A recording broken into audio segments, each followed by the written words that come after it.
Bonjour tout le monde, j'espère que vous allez très bien. Le thème d'aujourd'hui, j'ai choisi de parler sur la mise en œuvre des pieux profonds. Notamment, ou bien particulièrement, je vais parler sur leur mise en œuvre dans le cas des milieux qui sont inondés, c'est-à-dire les milieux qui sont saturés en eau, soit pour les fleuves ou bien pour les rivières. D'accord?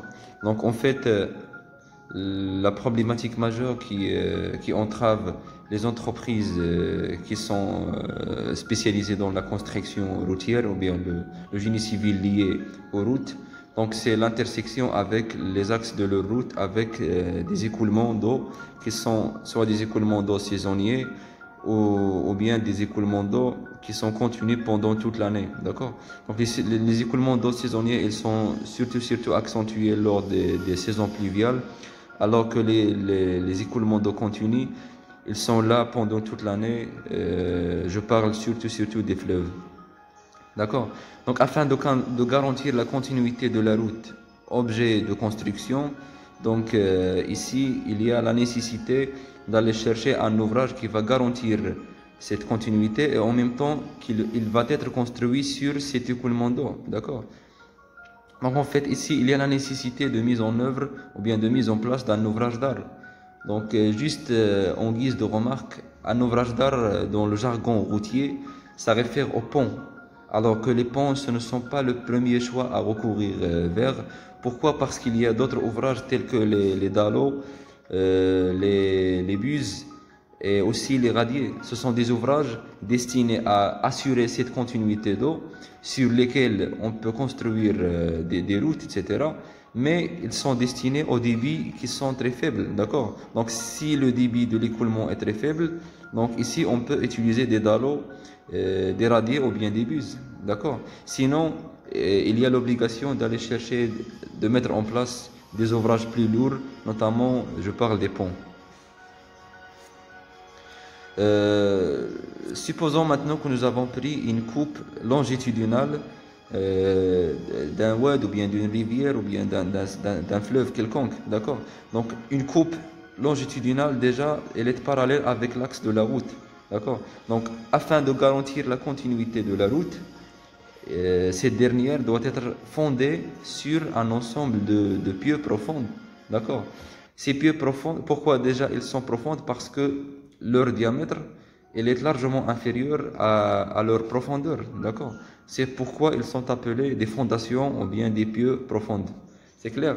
Or, lorsque nous allons construire ou bien fonder ces pieux sur les alluvions sableux, les alluvions à matrice sableuse ou bien les alluvions à matrice limoneuse, donc ici il y a la problématique, est-ce que cette formation, il est caractérisé par le manque de la cohésion et le manque de la cohérence entre ces grains, d'accord? Aussi, il est très perméable. Du coup, si nous avons déposé ou bien si nous avons fondé les pieux sur cette formation, soyez sûr qu'on va obtenir un cas comme vous pouvez voir dans la photo suivante. D'accord? Donc, afin d'éliminer ou bien d'écarter ce problème, il est mieux d'aller chercher une roche résistante ou bien, comme on l'appelle, un substratum rocheux qui va supporter mieux le dit ouvrage. D'accord? Donc, voilà, on doit approfondir les fondations jusqu'à atteindre un ancrage dans la roche résistante qui est égal à 3 fois le diamètre. Le diamètre de quoi? C'est le diamètre des pieux. Prenons l'exemple si nous avons un pieu qui a 1 mètre de diamètre. Donc ici, on doit obligatoirement assurer un ancrage de 3 mètres dans la roche résistante. D'accord? Donc ici, on ne doit pas fonder sur les alluvions sableux comme on ne peut pas fonder sur de l'eau, bien sûr, c'est évident. Donc voilà, le procédé initial, voilà l'astuce initiale qu'on doit vraiment vérifier avant de passer aux étapes qu'on doit suivre pour mettre en place un pieu. D'accord? Donc ici, voilà la route ou bien l'ouvrage. Le pont, il peut être utilisé sans aucun risque sur les véhicules, sur les véhicules à différentes charges qui vont l'utiliser ultérieurement. Donc passons maintenant aux étapes qu'on doit suivre afin de mettre en place un pieu. D'accord? Donc je vais parler d'un seul pieu. D'accord? Donc ici, comme vous pouvez voir dans la coupe, nous avons déjà une couche d'eau, d'accord? Donc nous avons une certaine épaisseur d'eau qui va être variable, évidemment, le long de l'année, d'accord? Lorsqu'on va parler des écoulements qui sont saisonniers, à un certain moment, surtout pendant l'été, l'eau elle n'est plus là, d'accord? Mais lorsque nous parlons des écoulements qui sont étalés pendant toute l'année, donc l'épaisseur de l'écoulement, l'épaisseur de cette eau, elle va varier d'une saison à une autre, d'accord? Par la suite, nous avons ici des sables. On peut avoir des sables grossiers, des sables fins, comme on peut même avoir des alluvions qui ont été déposés ou bien transportés par l'écoulement d'eau. On sait tous que les grains, les roches, etc., ils se frottent les uns contre les autres et ils nous forment des formations telles que les alluvions ayant des matrices sableuses, etc. C'est clair. Et par la suite, nous avons le substratum rocheux que vous pouvez voir ici en bas. Donc la première étape à vérifier ou bien à mettre en place, il est faite par le géomètre. Donc le géomètre doit bien faire ses calculs afin de préciser exactement l'axe du pieu. Si nous avons fait des erreurs lors de l'implantation de cet axe, soyez sûr que le pieu ne sera pas parfaitement vertical ou bien il sera décalé à sa position faite par l'architecte. D'accord?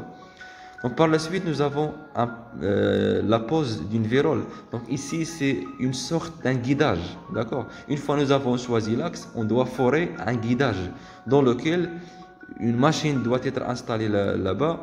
Et puis, il va commencer le forage. D'accord? Le forage moyennant des forces qui sont rotatives et qui vont pousser vers le bas.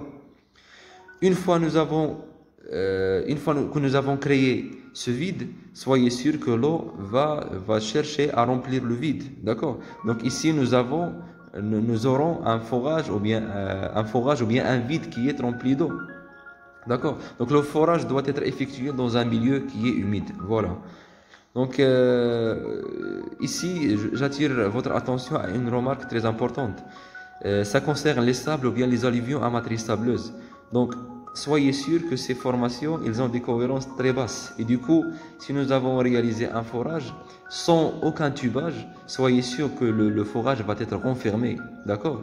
Donc ici, il y a la nécessité de mettre en place un tubage qui va pousser ou bien empêcher les sables ou bien les alluvions à s'infiltrer, à se renfermer. D'accord? Donc par la suite, il y a le trépannage, ça s'exécute au niveau du rocher. C'est facile d'évacuer les sables ou bien les alluvions, etc. Mais une fois face au rocher, les caractéristiques géomécaniques ils augmentent, ils deviennent plus élevés. Et du coup, il y a lieu de mettre en place ou bien de procéder par méthode de trépannage. D'accord? Une fois le forage est terminé, une fois l'ancrage de 3 fois le diamètre est assuré, donc ici, voilà, le forage il est terminé. J'attire votre attention aussi sur la cinquième étape. Vous devez remarquer ici que le tubage n'a pas été descendu jusqu'au fond. Il s'est arrêté juste quelques centimètres après la couche du sable ou bien la couche des alluvions. D'accord? Pourquoi? Parce que tout simplement le rocher, on ne risque pas à ce que le rocher va se renfermer. C'est très rare. Sa cohésion elle est très élevée, sa résistance à la compression est très élevée et du coup nous avons une certaine stabilité qui va être garantie et assurée de la part du rocher. D'accord? Donc par la suite, il y a la mise en place des armatures. Le système d'armature pour les pieux, il est général, il a une forme cylindrique. D'accord? Et par la suite, on doit faire appel au béton. D'accord? Ce béton, elle est injectée moyennant quoi? Elle est injectée moyennant des tubes plongeurs. D'accord? Donc le coulage, il commence dès le bas. On ne commence pas le coulage en haut. On doit faire descendre le tube plongeur jusqu'au fond et puis on va essayer de le remonter peu à peu. À chaque fois que nous avons dépassé ou bien assuré une certaine épaisseur, une certaine profondeur de béton hydrofuge, donc on le fait remonter peu à peu jusqu'à la fin du collage de béton. D'accord? Donc ça, c'est une remarque d'une part. D'une autre part, le béton il doit être hydrofuge. Le fait de couler le béton qui n'est pas hydrofuge dans l'eau, soyez sûr que l'eau va nuire à ce béton. Il va décomposer, il va séparer entre les éléments. Il va séparer entre le sable et le gravier et le ciment. D'accord? Pourquoi on a une saturation exagérée de l'eau dans ce béton? Et du coup, il ne va pas donner un béton de qualité, il va nuire catégoriquement, complètement à ce béton. C'est pourquoi en fait, on ajoute quelques adjuvants hydrophiges qui vont plastifier ce béton et qui vont le laisser intact face à cette eau. D'accord? C'est comme une pâte purement plastique. Et si on verse de l'eau sur cette pâte, pardon, soyez sûr que l'eau ne va pas s'infiltrer à l'intérieur de cette pâte. Pourquoi? Parce qu'il est tout simplement hydrofuge. D'accord? Donc voilà, c'est ça. Aussi pour les armatures, il y a une autre remarque, c'est que ces armatures, ils doivent être vernis par des peintures qui sont contre la rouille. D'accord? On sait tous que pendant la pose du béton, le béton hydrofuge, il va stopper, il va empêcher l'infiltration de l'eau, mais lors de la mise en place des armatures, dans le départ, ici, il y a le contact avec l'eau. Donc, afin d'empêcher l'oxydation et la production de la rouille au niveau de ces armatures, donc il vaut mieux qu'il soit verni par une peinture qui est contre la rouille. C'est clair? Donc voilà, ce sont les 7 étapes principales, je dis principales et non pas élémentaires, de la mise en place ou bien de la mise en œuvre d'un pieu dans un ouvrage qui est inondé. Donc voilà, j'espère que j'étais clair dans mon explication. C'est la fin de cette vidéo. Je vous invite à s'abonner sur ma chaîne afin que cette vidéo se partage le maximum possible sur YouTube et afin que vous me donnez un peu de soutien. Donc voilà, merci à vous.